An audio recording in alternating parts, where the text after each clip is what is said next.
প্রিয় শিক্ষার্থীরা, আশা করি করোনা মহামারীর পরিস্থিতিতে তোমরা বাসায় স্বাস্থ্যবিধি মেনে ভালো আছো এবং নিয়মিত পড়াশোনা চালিয়ে যাচ্ছ। আজকে আমি তোমাদের পড়াবো সপ্তম শ্রেণীর আইসিটি বইয়ের দ্বিতীয় অধ্যায়ের পাঠ 12-13 অর্থাৎ মাদারবোর্ড।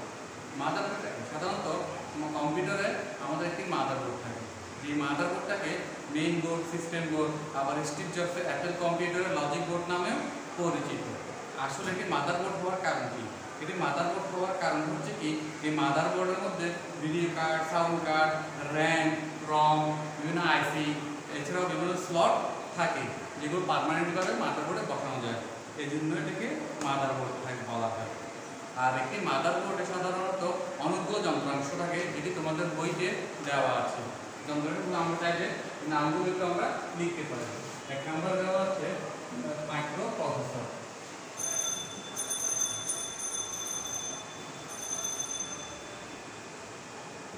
মাইক্রোপ্রসেসর। তারপর 2 নম্বর রয়েছে র্যাম স্লট। 3 রয়েছে তোমাদের এখানে চিপসেট। 4 রয়েছে রম। 5 রয়েছে ক্লক জেনারেটর।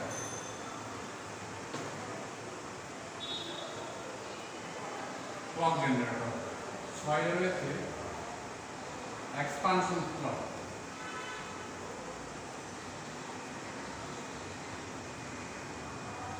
7 এছাড়া 7 রয়েছে পাওয়ার সংযোগ slot,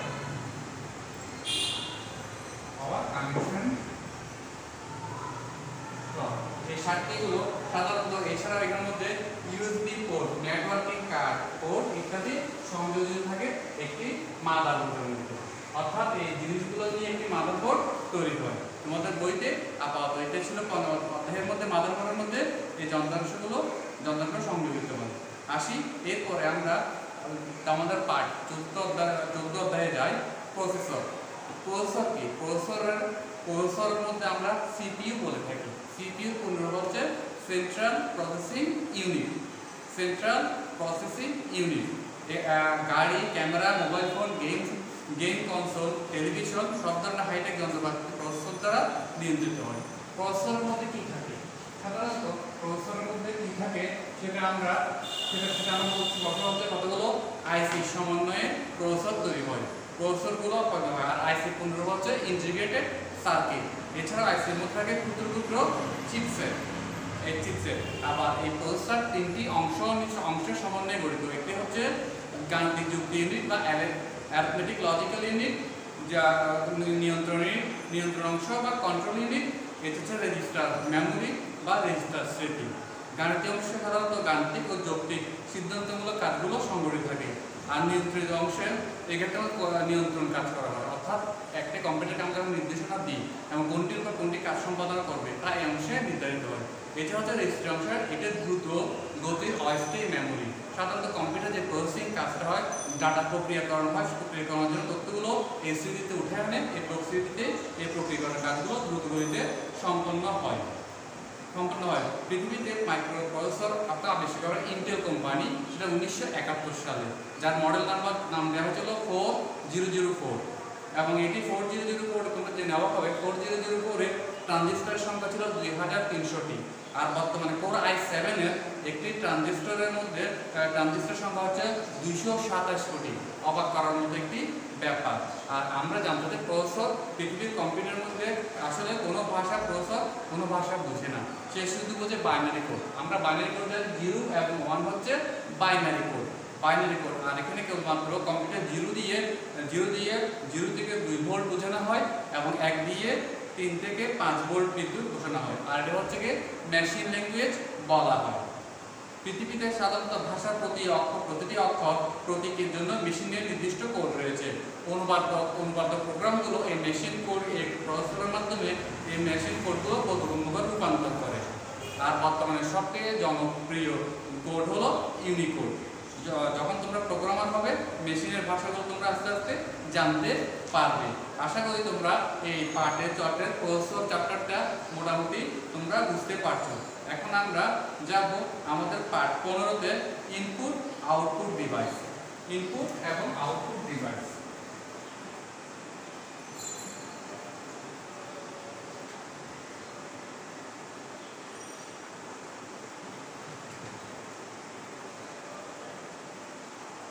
input output device, input output device হিসেবে তোমাদের বইতে যে যে যন্ত্রটির কথা বলা হয়েছে প্রথম হচ্ছে সাউন্ড কার্ড।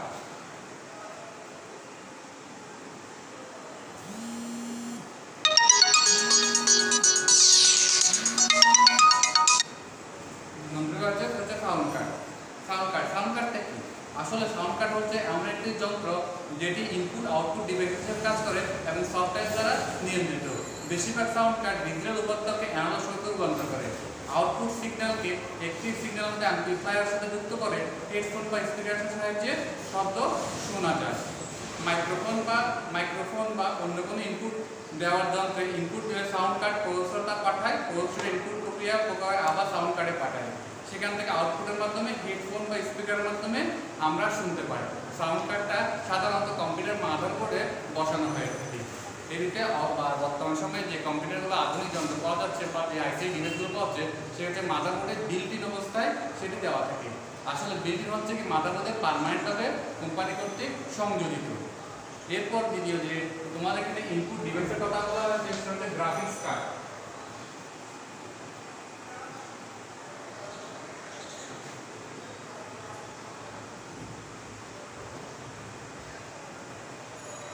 গ্রাফিক্স কার্ড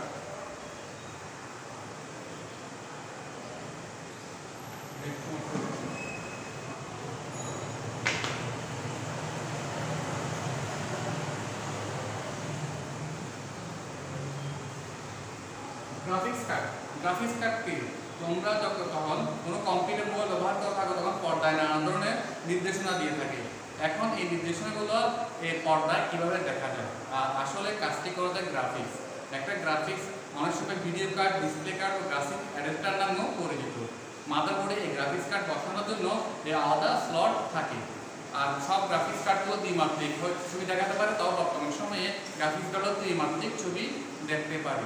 আর তোমাদেরকে এক্ষেত্রে উদাহরণ দিয়ে তোমরা বুঝতে পারবে, বর্তমান সময়ে তোমরা যে রা-1 ছবি দেখেছো, স্পাইডারম্যান যে ছবি, গডজিলা যে ছবিগুলো দেখছো সেগুলো সাধারণত 3D অ্যানিমেশন গ্রাফিক্সের মাধ্যমে সেটি করা হয়েছে। আসলে একটি কাল্পনিক দৃশ্য অবলম্বন করা যায় এই গ্রাফিক্স কার্ডের মাধ্যমে।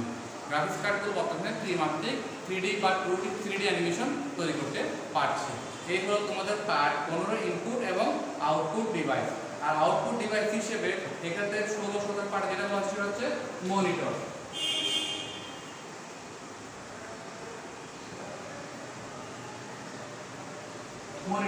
মনিটরটা কি? একটা হচ্ছে আউটপুট ডিভাইস। সাধারণত তোমরা বর্তমান সময়ে আমরা বাজারে অনেক ধরনের মনিটর দেখতে পারি। মনিটরগুলো সাধারণত আমরা সিআরটি মনিটর দেখি, এলসিডি মনিটর দেখছি এবং এলইডি 3 ধরনের মনিটর দেখতে পাই। সাধারণত আগের যে মনিটরগুলো ছিল সেগুলো হচ্ছে সিআরটি মনিটর। সিআরটি মনিটরের পূর্ণরূপ হচ্ছে ক্যাথোড রে টিউব। তোমরা এগুলো অবশ্যই মনে রাখবে, তোমাদের এমসিকিউ পরীক্ষার মধ্যে এই পূর্ণ ওয়ার্ডগুলো পূর্ণরূপ আসতে পারে। সেক্ষেত্রে তোমাদের অবশ্যই মনে রাখতে হবে লিকুইড ক্রিস্টাল ডিসপ্লে। এলসিডি পূর্ণরূপ হচ্ছে লিকুইড ক্রিস্টাল ডিসপ্লে। আর এটা হচ্ছে এলইডি, এটা হচ্ছে লাইট ইমিটিং ডায়োড। আগের দিনে আমরা সিআরটি মনিটরগুলো দেখতে পারতাম, সেগুলো একটু বড় আকারের, এগুলো বসানো হতো। আর এলসিডিগুলো এলসিডিগুলো পাতলা, আকর্ষণীয় এলসিডি এবং এলইডি আকর্ষণীয় পাতলা এবং দেখতে খুব ভালো লাগে। আর সিআরটির তুলনায় এলসিডিতে বিদ্যুৎ খরচ খুব কম ভূমিকায় এগুলো জনপ্রিয়তা রূপ লাভ করেছে। এছাড়া যে ডিভাইসগুলো হচ্ছে এইগুলো আমাদের মনিটর। পরে আমরা যে আউটপুট ডিভাইস হিসেবে যে যন্ত্রের কথা বলতে হচ্ছে 3 নম্বর হচ্ছে প্রিন্টার একটি জনপ্রিয় আউটপুট ডিভাইস। প্রিন্টার হচ্ছে সাধারণত যে আউটপুট ডিভাইস যার সাহায্যে আমরা কম্পিউটারের মধ্যে যে সফট কপি ডকুমেন্ট তৈরি করি, ছবি তৈরি করি, সেগুলো আমরা হার্ড কপিতে রূপান্তর করে প্রিন্টের মাধ্যমে, কোনো কাগজের মাধ্যমে আমরা সমস্ত প্রয়োজনীয় ডকুমেন্টগুলো, ছবিগুলো আমরা সেখান থেকে প্রিন্ট করে নিতে পারি। আর বর্তমান সময়ে আমরা 3 ধরনের প্রিন্টার বাজারে দেখতে পাচ্ছি। প্রিন্টারগুলো হচ্ছে 3 ধরনের প্রিন্টার। 1 নম্বর হচ্ছে dot matrix printer.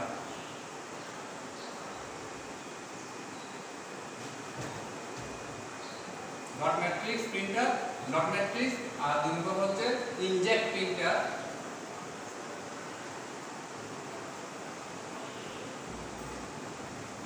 Inkjet printer, আর 3 হচ্ছে কি লেজার।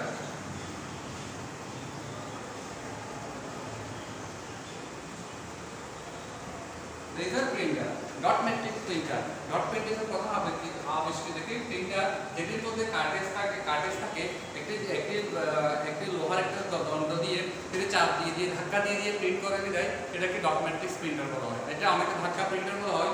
এটির গতি, এটির ছাপা তত নিখুঁত হয় না এবং এটির গতি অনেকটা ধীরে, কিন্তু এর তুলনামূলকভাবে খরচ কম পড়ে। এরপর যে প্রিন্টার হচ্ছে সেটা হচ্ছে ইনজেক্ট প্রিন্টার। ইনজেক্ট প্রিন্টার হচ্ছে একটি তরল কালি ডোনারের একটি প্রিন্টার। এই প্রিন্টারের মাধ্যমে ইনজেকশনের মাধ্যমে কালি ভরতে হয়, তরল কালি এনে ওই প্রিন্টারের মধ্যে দিয়ে ভরতে হয়, এবং এক্ষেত্রে ডট ম্যাট্রিক্সের তুলনায় তোমার এই প্রিন্টারে নিখুঁত ছবি পাওয়া যায়। তবে তুলনামূলক খরচ ডট ম্যাট্রিক্সের তুলনায় একটু বেশি। এই ইনজেক্ট প্রিন্টারের ব্যবহার তোমরা সবচেয়ে দেখো স্টুডিওগুলোতে। স্টুডিও তোমাদের ছবিগুলো ডকুমেন্টগুলো প্রিন্ট করে সেই ইনজেক্ট প্রিন্টারের মাধ্যমে সেই ছবিগুলো প্রিন্টার করে। এছাড়া সর্বশেষ যে প্রিন্টার সেটা হচ্ছে লেজার প্রিন্টার। এটি সবচেয়ে আধুনিক এবং দ্রুত গতির এবং ঝকঝকে তথ্যের নিখুঁত পরিচ্ছন্ন নিখুঁত ছবি আমরা ছাপা প্রিন্ট পেতে পারি। এছাড়া এই প্রযুক্তির কারণে এটি ব্যয় অনেক সাশ্রয়ী। এই প্রিন্টারগুলো ছাড়া আমরা আরেকটা জিনিস দেখা সেটা হচ্ছে প্লটার। আমরা যে বড় বড় সাইন বিলবোর্ড দেখতে পাই, এছাড়াও আর্টিফিশিয়াল নকশা, মানচিত্র, গ্রাফিক্সের নিখুঁত এবং অনেক বড় কাগজে প্রিন্ট করার জন্য এই প্লটারটা ব্যবহার করা হয়। এই হচ্ছে তোমাদের এই অধ্যায়ের মধ্যে আউটপুট ডিভাইসগুলো। আমরা output device, printer, monitor, printer এগুলো আউটপুট ডিভাইস। এই অধ্যায় থেকে তোমরা, আমি আবার বলছি, এই অধ্যায়ের মধ্যে আউটপুট ডিভাইস হিসেবে মনিটর, প্রিন্টার মধ্যে 3 প্রকার: dot matrix printer, inkjet printer, laser printer, এগুলো আমরা জানতে পারছি। এরপরে যে ডিভাইসটি রয়েছে আউটপুট ডিভাইস হিসেবে সেটা হচ্ছে স্পিকার। স্পিকার একটি আরেকটি অন্যতম জনপ্রিয় একটি ডিভাইস। প্রত্যেকটা মাল্টিমিডিয়া কম্পিউটারে স্পিকারটা একটি অত্যন্ত অত্যাবশ্যকীয় যন্ত্র। এর সাহায্যে আমরা বিভিন্ন ধরনের শব্দ শুনতে পাই। সাধারণত সাউন্ড কার্ড বা রিসিভার থেকে সৃষ্ট বৈদ্যুতিক তরঙ্গকে শ্রবণযোগ্য শব্দ তরঙ্গে রূপান্তর করে স্পিকারের কাজ। স্পিকারের মাধ্যমে আমরা শব্দ শুনতে পারি, বিভিন্ন গান শুনতে পারি। এছাড়াও এটি আমাদের বিনোদনের একটি উত্তম মাধ্যম হিসেবে কাজ করে। এছাড়া এই আউটপুট ডিভাইস হিসেবে যেটা হচ্ছে সেটা হচ্ছে হেডফোন। তার হচ্ছে হেডফোন।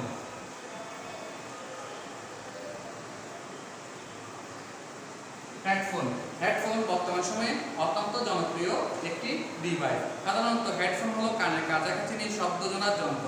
এটিকে অনেকে ইয়ারফোন, হ্যান্ডসেট নামেও ডাকে।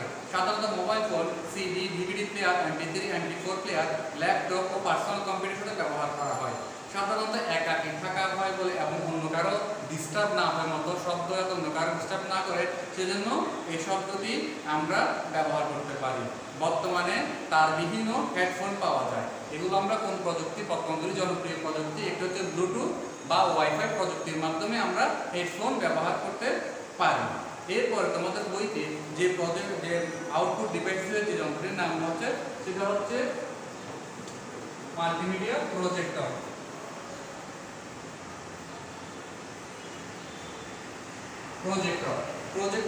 প্রজেক্টরটা কি? প্রজেক্টরটা হলো একটি ইলেকট্রো অপটিক্যাল যন্ত্র। এর সাহায্যে কম্পিউটার ও অন্য কোনো ভিডিও উৎস থেকে নেওয়া ডাটাগুলো ইমেজে রূপান্তর করে। এই ইমেজ লেন্স পদ্ধতির মাধ্যমে বহুগুণে বর্ধিত করে দূরবর্তী দেওয়ালে বা স্ক্রিনে ফেলে উজ্জ্বল ইমেজ তৈরি করে মাল্টিমিডিয়া প্রজেক্টর। সাধারণত মাল্টিমিডিয়া প্রজেক্টরগুলোতে এলসিডি বা এলইডি বিভিন্ন ধরনের মাল্টিমিডিয়া প্রজেক্টর পাওয়া যায়। আর এলসিডি, এলইডি মাল্টি প্রজেক্টরগুলো ছোট আকারে, সহজে বহন করা যায় বলে এর জনপ্রিয়তা দিন দিন বৃদ্ধি পাচ্ছে। বর্তমানে প্রজেক্টর পাওয়া যায় যা কম্পিউটার, ট্যাবলেট, পিসি বা মোবাইলের সাথে সংযোগ দেওয়ার সুবিধা হয়। এই ছিল তোমাদের আউটপুট ডিভাইসগুলো। এই অধ্যায়ের আউটপুট ডিভাইসগুলো আমরা আবার একটু দেখে করি। একটু sound card, graphics card, monitor, printer, speaker, headphone, projector. এগুলোর মাধ্যমে আউটপুট ডিভাইসগুলো আমাদেরকে কম্পিউটার থেকে প্রয়োজনীয় তথ্য উপাত্তগুলো আমাদেরকে সরবরাহ করে। এই ছিল তোমাদের এই দ্বিতীয় অধ্যায়ের বাকি আউটপুট ডিভাইস, মেমোরি, স্মৃতি ডিভাইসগুলোর সাথে যন্ত্রাংশগুলোর সাথে সাথে যন্ত্রাংশটা আউটপুট দিবে। আশা করি তোমরা বাসায় বসে সুন্দরভাবে এই অধ্যায়গুলো ভালোভাবে লাইন বাই লাইন রিডিং করবে। কারণ তোমাদের বারবার বলছি স্যার, যেহেতু তোমাদের এখানে এমসিকিউ পরীক্ষা হয়, প্রতিটি লাইন থেকে এমসিকিউ প্রশ্ন হতে পারে। এক্ষেত্রে তোমরা আশা করবো বাসায় বসে প্রতিটি এই অধ্যায়ের লাইন বাই লাইনগুলো পড়াশোনা করবে এবং বোঝার চেষ্টা করবে। আশা করি তোমরা এই করোনা মহামারীর পরিস্থিতিতে বাসায় স্বাস্থ্যবিধি মেনে চলবে এবং নিয়মিত পড়াশোনা করবে। কারণ সরকার যে পথ যাচ্ছে, স্কুল খুললে তোমাদের এই বিষয়গুলো বিভিন্ন বিষয়ের উপরে বার্ষিক পরীক্ষা হবে। তাই